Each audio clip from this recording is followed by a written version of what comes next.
Bonjour à tous, bienvenue dans Cult and Click, je suis Kerr et Big B. Bonjour. Et on est là aujourd'hui pour vous parler d'Ant-Man et la guêpe et des 5 détails qu'il ne fallait pas rater dans ce film. Ils ne sont pas 4, ils ne sont pas 6, non, ils sont 5. Et du coup je fais le 4, mais je rajoute le pouce qui va bien. Ça fait très putaclic, mais on en a trouvé que 5. On est désolé. Donc, mais c'est ceux qu'on pensait être les plus importants. Alors, on a vu le film aujourd'hui, donc on est vraiment dans le jus. Il y en a sans doute bien d'autres, mais c'est ceux sur lesquels on pensait que c'était le plus important de revenir et le plus important d'échanger avec vous, parce que souvent, dans la communauté, on a pas mal de commentaires intéressants qui en découlent. Alors, je vais faire le top 1. Top 1 des détails que vous avez peut-être loupés. Ant-Man peut changer de taille, figurez-vous. Alors, je ne sais pas si vous avez fait attention à ça. Non, alors, vas-y, pour très sérieusement, donc les détails qu'il ne fallait pas louper. Le premier, c'est Goliath.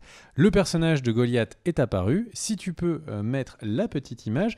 Et donc, le Black Goliath, comme on l'appelait dans certains Marvel, eh bien, c'est un personnage qui est joué par Laurence Fishburne. Et, et il dit, oui, moi, j'ai réussi à grandir jusqu'à 6,84 m, etc. Et en fait, Goliath, c'est un personnage qui a une importance particulière dans les comics, parce que si tu montres l'image d'un autre comics, ma chère Daniel, c'est un personnage qui a une fin, ma foi, particulièrement tragique. Il meurt des mains d'un Thor cybernétique c'est lui dans Civil War, le premier Civil War. Ça donc choque tout le monde. On voit donc les deux petites pages de strip ici, et ça choque tout le monde, et de sa mort, en fait, il y a une espèce d'arrêt des combats entre le camp de Cap et le camp de... Oui, parce qu'ils étaient en train de se bastonner en plein New York quand Thor, qui n'est pas le vrai Thor, mais tue Goliath. Et donc, très concrètement, c'est un personnage qui est loin d'être inintéressant et de manquer d'importance. Il y a Laurence Fishburne qui a été casté pour ça. Il a une vraie filiation. Il a une vraie filiation avec Hank Pym. Moi, je pense que c'est un personnage qui est là pour durer et qui est un personnage aussi qui pourrait, si Hank Pym avait malheur lui arriver, pourrait potentiellement aider Paul Rudd, donc Ant-Man, s'il avait des problèmes. Après tout, il sait comment grandir et il connaît la molécule Pym. Alors après, il y a une possibilité, ça offre une possibilité à Marvel qui n'a pas encore été du tout développée, c'est la possibilité de faire un film sur des super-héros, mais du troisième âge. Donc, non, mais c'est pas une blague. Si t'as Hank Pym qui reprend son costume dans un film avec Goliath, Laurence Fishburne, ça ferait un peu les Space Cowboys de Clint Eastwood. Ça serait, ma foi, fort sympathique. Deuxième. Alors, le deuxième, Ghost. Alors, Ghost, je vous en ai parlé dans une des premières vidéos qu'on avait fait sur Ant-Man, donc je vous invite à aller regarder. Mais Ghost, dans les comics, c'était un homme méchant, c'était un homme très méchant, qui était un scientifique qui va utiliser en fait ses pouvoirs et notamment sa combinaison pour commettre des crimes. Le personnage de Ghost dans ce film Ant-Man n'a aucun rapport. C'est une demoiselle qui est victime par un accident. Et alors, il faut rappeler que dans les comics, quand tu es victime d'un accident qui ne t'est pas, dont que tu ne cherches pas, et que tu es innocent, tu deviens un super-héros qui a des pouvoirs. Oui, t'as pas juste une entorse. C'est presque une règle. Et là, donc le personnage de Ghost est un personnage qui a les pouvoirs. Alors, moi, j'ai vraiment essayé de comprendre pourquoi est-ce que ils avaient féminisé le personnage. Pourquoi pas. Et pourquoi, quand tu fais une adaptation, pourquoi changer ? Il doit avoir une raison pour changer. Tu n'en as pas besoin pour garder les choses, mais tu as besoin d'une raison pour changer les choses. Et donc, en fait, moi, ce que je me dis, c'est que c'est une théorie. Sauf s'il n'y a pas de raison que ce soit un homme ou une femme. C'est comme si tu disais, il n'y a pas de raison de faire le film Superman, en fait, c'est une fille. Non, mais tu vas pas faire une adaptation Hulk avec joué par Harrison Ford. On est d'accord. Mais là, Ghost... Je sais pas trop où tu vas. Mais en gros, moi, le truc qui m'a un peu perturbé pendant la promotion de ce Ant-Man et la guêpe, c'est que donc, suite au succès intersidéral qui a eu lieu sur Black Panther, et le fait que du coup Marvel a pas été ressassé que c'était le premier super-héros noir, etc., et qu'il fallait donc tous s'associer pour cette belle cause, là, ils ont dit que c'était la première fois qu'il y avait une super-héroïne Marvel qui était dans le générique, qui était dans le titre du film. Et ils n'ont pas réussi à créer le même engouement, parce que je pense que tout le monde s'est pas dit « Ouh là là, c'est Ant-Man et la guêpe, c'est donc un film hyper féministe !» Donc je pense que ça, c'est peut-être tombé à l'eau. Est-ce que c'est pour ça qu'ils sont arrivés à cette conclusion du coup, si on intègre une super-héroïne importante, eh bien, le méchant doit être une super-héroïne.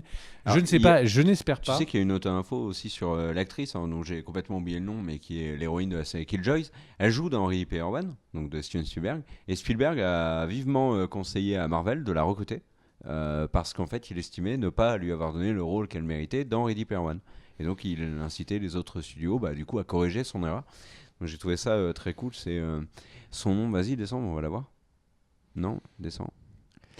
Et donc c'est Anna John Kamen, voilà. Alors, on va parler un petit peu de théories sur la famille Pym en dernier détail. Moi, ce qui me parle, c'est que la scène post-crédit, c'est justement sur elle qui se soignerait. Donc, on comprend qu'elle n'est pas entièrement soignée, qu'elle a encore des super pouvoirs. Le truc, c'est que, comme je l'avais dit dans d'autres vidéos, c'est un personnage qui, quand elle avait été décrite des dires de Marvel, c'était un personnage qui avait une capacité à phaser et de passer d'une dimension à l'autre pour se déplacer à travers les objets. Et comme on sait que Kevin Feige avait dit il y a 2 ans qu'il était intéressé par la logique de multivers, eh bien, c'est un personnage qui pourrait avoir une sacrée importance pour la suite et potentiellement, du coup, jouer le rôle de l'acolyte de Ant-Man, et ça pourrait être intéressant en miroir de ce film Ant-Man et la Guêpe que Laurence Fishburne joue le rôle de Pym et que le Ghost joue le rôle de la partenaire de Ant-Man, et ça permettrait même d'avoir une relation assez particulière et tu vois un espèce de trio amoureux avec Evangeline Lilly pour la suite. Moi je trouve que ce personnage, je pense qu'on est loin d'en avoir vu la fin. Elle est touchante en tout cas, Ghost. Je trouve. Elle est réussie. Elle est intéressante, ils nous l'ont montré hyper badass. Moi elle m'a beaucoup fait penser dans l'introduction à l'introduction qu'avait eu le Soldat d'hiver. Tu vois, je suis jus d'armes. Et donc là, je pense que ça ressemble pas mal à ça. Mais concrètement, Ghost, c'est un personnage, ne l'oubliez pas, on va le revoir bientôt. On enchaîne ensuite avec la fameuse... alors, les propos, il y a 2 moments où, en fait, Marvel joue avec nos nerfs. Il y a un moment où, en fait, Laurence Fishburne donne un cours à ses élèves sur la théorie quantique, comme de par hasard. Et quand il donne un cours à ses élèves, il dit spécifiquement que la théorie quantique permet notamment de voyager entre des mondes et donc de voyager dans le multivers. C'est pas anodin. Les dernières théories ces derniers temps sur Avengers 4 sont beaucoup autour du multivers. On a fait une vidéo dessus. N'hésitez pas à aller la voir sur qu'est-ce que Ant-Man va changer. Ant-Man va tout changer, puis sur quels sont les leaks et informations potentielles sur Avengers 4. N'hésitez pas à regarder.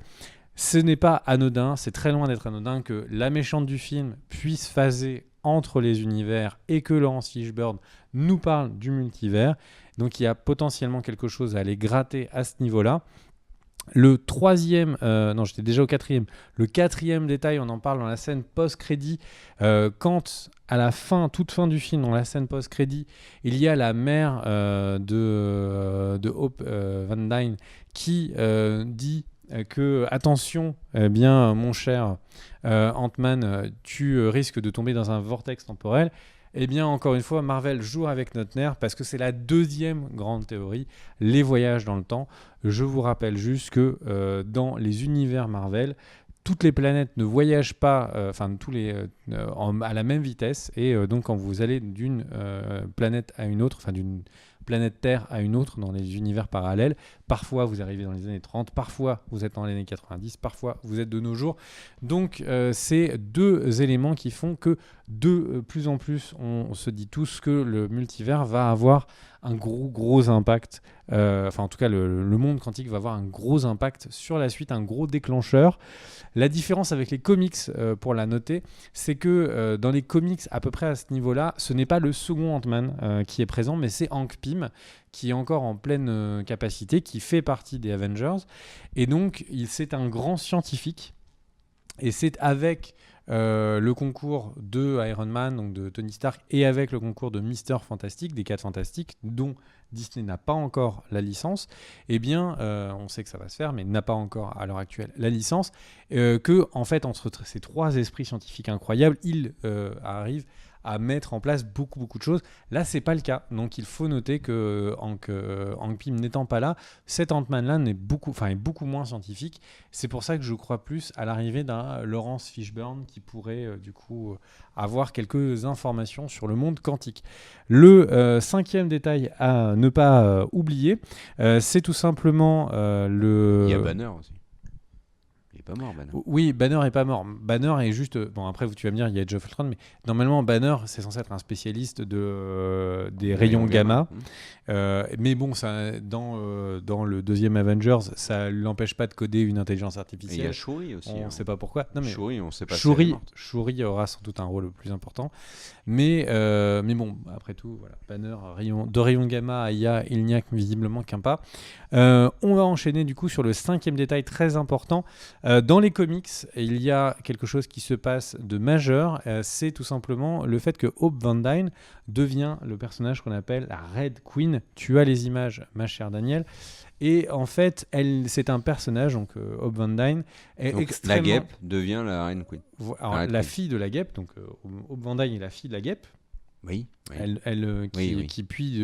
Qui deviendra une Guêpe, est très déçue de ce que font les nouveaux Avengers de ce moment-là. Donc il y a une nouvelle équipe d'Avengers et elle est très déçue parce que pour eux, il manque terriblement de respect à son père qui était un membre fondateur, à sa mère. Et puis petit à petit, en fait, avec son frère, ils vont tomber du côté obscur de la force et ils vont tout simplement se mettre à souder des équipes de super méchants pour affronter les Avengers. La Red Queen est un personnage qui a sur quelques